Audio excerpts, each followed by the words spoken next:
If I want to call Rainy Day a financial education game, I can't skip over investments. So I've added a miniature stock market in the game to cover this important topic that only has 5 stocks available for players to invest in. Before I go about how the stock market is all simulated in the game, I just want to say and acknowledge that I'm not a financial advisor, so anything I say is not certified financial advice.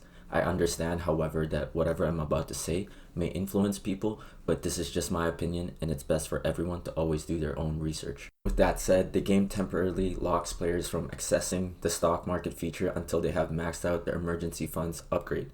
In the game, this means that players have saved and are prepped for a total of about 8 spendings that come their way. This advice is a little overboard, but in general, I think it's always a good idea to have enough readily available savings to cover a couple of paychecks first before getting into investing. Then players get to quote unquote play with the investment feature, which sparks another opinion that I have. When it comes to investing, I believe that it's just not about the money, but also independence, actually being able to sleep at night, live, and not have to worry about checking up on your portfolio constantly to see how it's doing. In the investment world, basket of stocks like index funds are close to this idea. In Rainy Day, this is the low fluctuation index stock.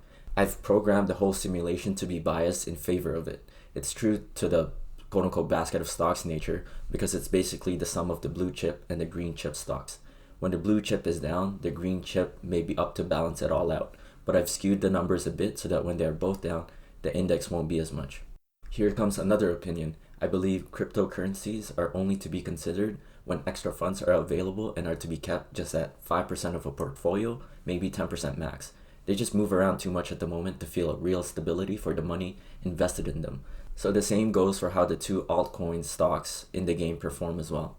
Daily, the stock prices move and players will get a breakdown of how their overall investment portfolio has performed. And that is that. I personally kick myself from time to time for spending so much money in my early years of earning them on pointless stuff. Having a paycheck saved was not even a real thing. I was so clueless when it came to money. If the game can subconsciously get even one player into better personal finance, it's a successful project for me. Speaking of investments, I have a shameless plug to let you know that there are still spots available to have a stock in Rainy Day named after you by becoming a supporter sharp on my website. This opportunity closes soon as the game is expected to release next month. Again, I can't thank the playtesters enough for their time and the very generous supporters of my work.